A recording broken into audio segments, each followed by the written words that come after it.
पाठक माने ही खबर कागजर मालिक। ओडिशा रे बहुल भाव में मीडिया रिलेटेड काम करुवा एकमात्र खबर कागज सकाळ साथी ओडिशार सर्वप्रथम करी आयोजित पाठक पर्व 2023 समारोह में जयदेव भवन और भुवनेश्वर संपादक प्रसन्न कुमार दास सभापति अनुष्ठित हो जाएगी। एक कार्यक्रम में प्राक्तन विचारपति जस्टिस रतिकांत महापात्र मुख्य अतिथि भाव में जोगदे गणमाध्यम सबुबले उजागर रही काम करुछि। पाठक पर्व एक अभिनव प्रयास जहाद्वारा पाठक मानक आग्रह बढ़िबा सहित खबर कागजर प्रचार प्रसार अधिक मात्रा होई परिबो बोली वक्तव्य कहिथिले। विश्ववाणी खबर कागजर संपादक अर्जुन मोदुली मुख्य वक्ता भाव में जोगदे कहिथिले पाठक न चाहिले कि भल न पाइले खबर कागज बंचिबा बहुत कष्टकर हो पड़िबा। खबर कागज रे पाठक मानक मन मुताबक खबर प्रसारण कले खबर कागजर आदृता बढ़िबो बोली कहिथिले। भारत मसलार अध्यक्ष सुरेंद्रनाथ पंडा बरण्य अतिथि भाव में जोगदे सकाळ साथी आयोजन करुवा पाठक पर्व एक अभिनव प्रयास यह सबुबले जारी रहू बोली सभार जोगदे कहिथिले। ओडिशा मिरर संपादक Dilip Kumar Biswas, professor doctor Sudarshan Pattanaik, doctor Krishnachandra Patra, कवि अभय कुमार दास प्रमुख सम्मानित अतिथि भाव में जोगदे निज निजर वक्तव्य प्रदान करथिले। विभिन्न क्षेत्र में पारदर्शिता लाभ करुवा व्यक्ति विशेष को संबर्धित करा।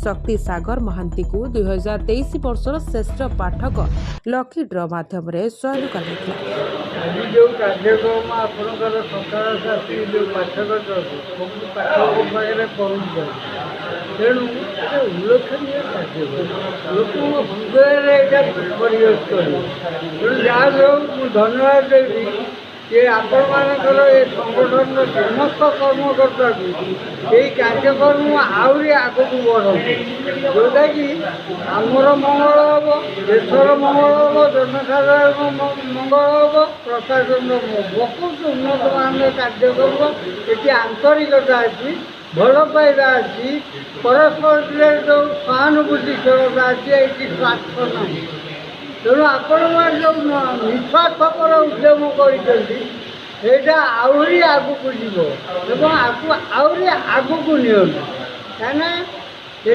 त्याग जो मैंने भी आसी बाहर जिलू त्याग कर स्वार्थ तो जहाँ धन्यवाद देवी आपंकर गणमाध्यम को इलेक्ट्रोनिक मीडिया को निस्वार्थपर भगवान आपन को देवे आप निस्वार्थ नुहतु तेणु कार्य कर चलतु आशार मंगल करूँ ये सांबादिक मानकर समस्तकर जगन्नाथ मंगल करूँ।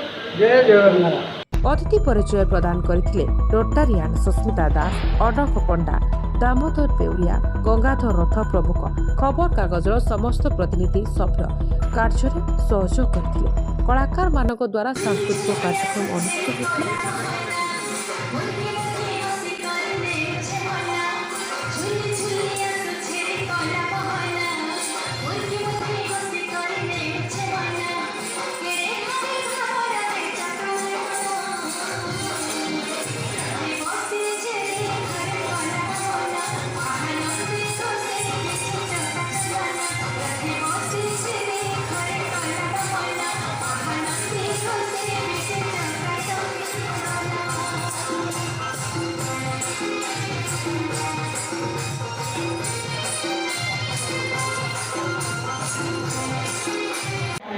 अभय कुमार दास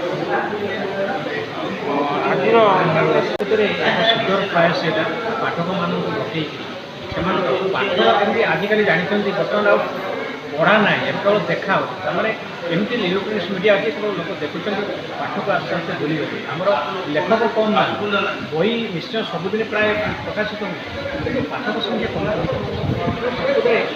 पाठक संख्या वृद्धि करने एक अभिनव प्रयास साधुवाद जनाऊँगी आम प्रसंग जो आयोजन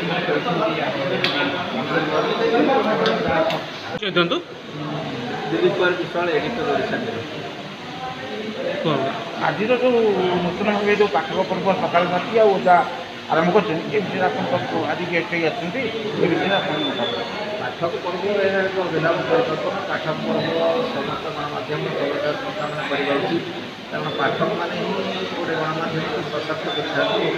ଯାହାର ଯେତେ ପାଠକ ସଂଖ୍ୟା ଅଧିକ ସେ ଖବରକାଗଜ ସରବରାହ ସଂସ୍ଥା ସେତେ ଅଧିକ ମାତ୍ରାରେ ଲୋକଙ୍କ ପାଖରେ ପହଞ୍ଚି ପାଠକମାନଙ୍କୁ ଏମିତି କ୍ୱାର୍ଟରଲି ହେଉ ବା ହାଫିୟରଲି ହେଉ ଏକାଠି କରି ସେମାନଙ୍କର ମତାମତ ଗ୍ରହଣ କରିବା ଉଚିତ ଏବଂ ସମ୍ବାଦ କିଭଳି ଭାବରେ ପ୍ରକାଶ ପାଉଛି ସେମାନଙ୍କଠାରୁ ମତ ନେବାର ଆବଶ୍ୟକତା ରହିଛି। ଏବଂ ସବୁବେଳେ ଯେଉଁମାନେ ଧାଡ଼ିର ସଭା ଶେଷରେ ଅଛନ୍ତି ସେଇମାନେ ହିଁ ହେଉଛନ୍ତି ବାସ୍ତବିକ ପାଠକ। ସେମାନଙ୍କର ମତାମତ ନେଇ ସେମାନଙ୍କର ସମସ୍ୟାକୁ ସମାଧାନ କରିବା ହେଉଛି ଆଜି କାର୍ଯ୍ୟକ୍ରମ।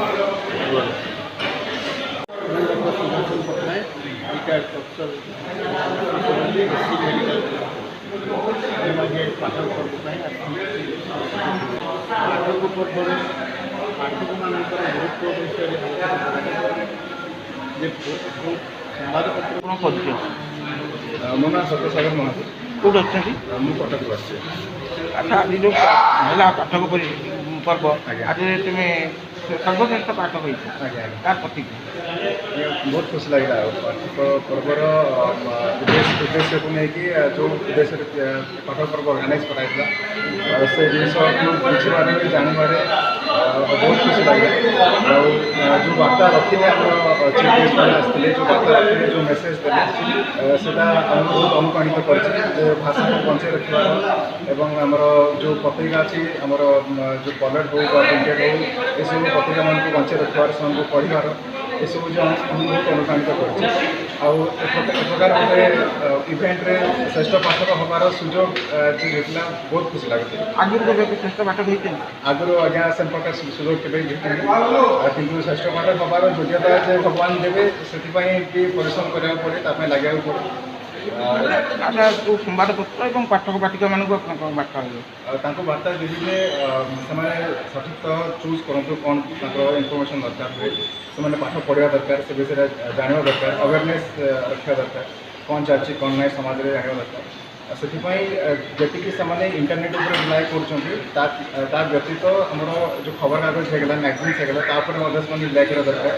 କାହିଁକିନା ଇଣ୍ଟରନେଟ୍ ଉପରେ ସେମାନେ ଯେତିକି ପାଇପାରିବେ ତାଠୁ କାହିଁ ଅଧିକା ପ୍ରିଣ୍ଟେଡ୍ ଫର୍ମରେ ସେମାନେ ଓପିନିଅନ୍ସ ପାଇପାରିବେ ଆଉ ଭଲ ଜିନିଷ ପାଇପାରିବେ।